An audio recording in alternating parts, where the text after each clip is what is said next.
Well, the Conservative MP for Lichfield, Micheal Fabricant, joins us now. And Michael, I understand that you are apoplectic at this decision. What on earth is the Speaker up to? Well, it was absolutely extraordinary today. First of all, we had great delaying tactics with the points of order, with an opposition to a 10-minute rule bill, all sorts of things to stop everything from happening. And then we found out it was because the Speaker was locked away in a room called the Reasons Room, with the leader of the opposition, Keir Starmer, who was browbeating him to make this extraordinary decision.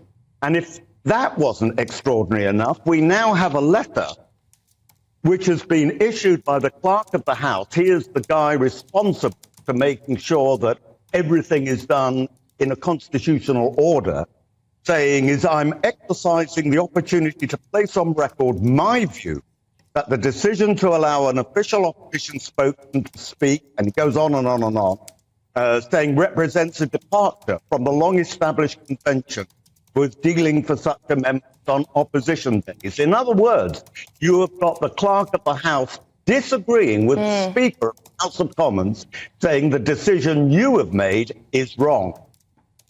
Yes, that's what the Clerk of the House has said, but Lindsay Hoyle, he says it's an outdated precedent that needs change. Well, he may have said that, but you will know from the fury in the House of Commons, not incidentally just from Conservative MPs, but interestingly enough from the SNP too, both of whom, both parties feel they have been stitched up completely by the Labour Party and Starmer trying to bully the House of Commons Speaker. And I could see, and by the way, Lindsay Hoyle is a great friend of mine, so, you know, it pains me actually to talk about this in this way. But I could see from the way Lindsay Hoyle was handling himself in the chair, he had been shaken by his encounter with the opposition whips and with Keir Starmer. And as Chris Hope said, quite rightly, I think it is because he fears that after the next election, he won't have the support from Labour MP to be to continue as Speaker. But So Michael, would you go as far as to say that the Speaker has been bullied by the leader of the Labour Party into accepting this motion? I would go absolutely that far and further. I think that Starmer has browbeaten him to make this decision, and good for actually the Clerk of the House to issue this unprecedented letter saying that he disagrees with the decision that has been made. Let's be clear. If it wasn't for Starmer's intervention, the Speaker would not be saying that he thinks it's time to change this tradition. If the Speaker is that weak, should he go? I'm not going to say that, because I think on the whole, he has been a good and effective Speaker. But, you know, this has really damaged his reputation. And in a way, he's sort of taken a gamble that there is going to be a huge Labour victory at the next general election. You know, in the past, it was both Labour and Conservative MPs who backed Keir Starmer, backed the Speaker for his position. If after the next election you find there is a significant number of Conservative MPs, they won't have forgotten, sadly, what has happened today.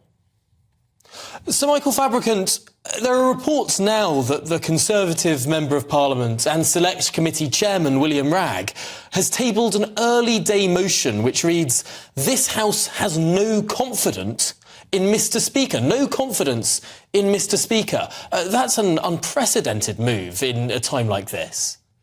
It is. We're now facing a constitutional matter here, which is, as I keep saying, unprecedented. I keep using that word, but actually it is profound what has happened today.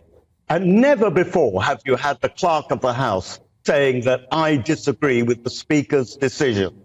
And you can't have a Speaker who is being browbeaten by either the Prime Minister and certainly not the leader of the opposition. He has to be seen to be independent.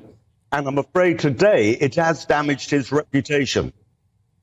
It's a really, really profound moment. And as you say, the opinion of the clerk being so publicly published like this, saying this is in direct contravention of standing orders. We can see on our screens now the Shadow Foreign Secretary, David Lammy, is standing at the opposition dispatch box. This is a day reserved to the SNP.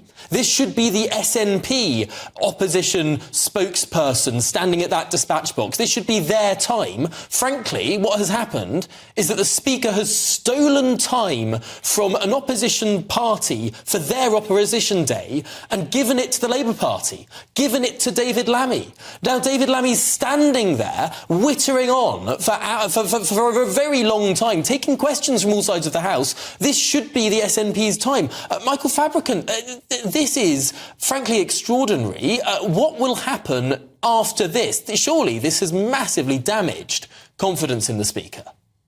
Well, what will happen now is the next time there is a Labour opposition day, you can bet your bottom dollar that the SNP will be saying they want to take over the Labour Party's time, just as the Labour Party has snatched time away from the SNP. But the most profound thing that has happened is, I'm afraid, a fall in confidence in the independence of the Speaker, and that can be incredibly damaging. None of us want to get back to the days of John Bercow and his bias and his bullying. Now, I have to say the Speaker is no bully, not this Speaker, Lindsay Hoyle. But people remember that. And I recall in the chamber just now, and I've come straight from the chamber, some Conservative MP shouting out, "Bring back Bercow." And that is an extraordinary, if not ironic, thing to say. Thank God Bercow can't come back into the House of Commons. He's been banned for life because of his bullying and unpleasant behaviour.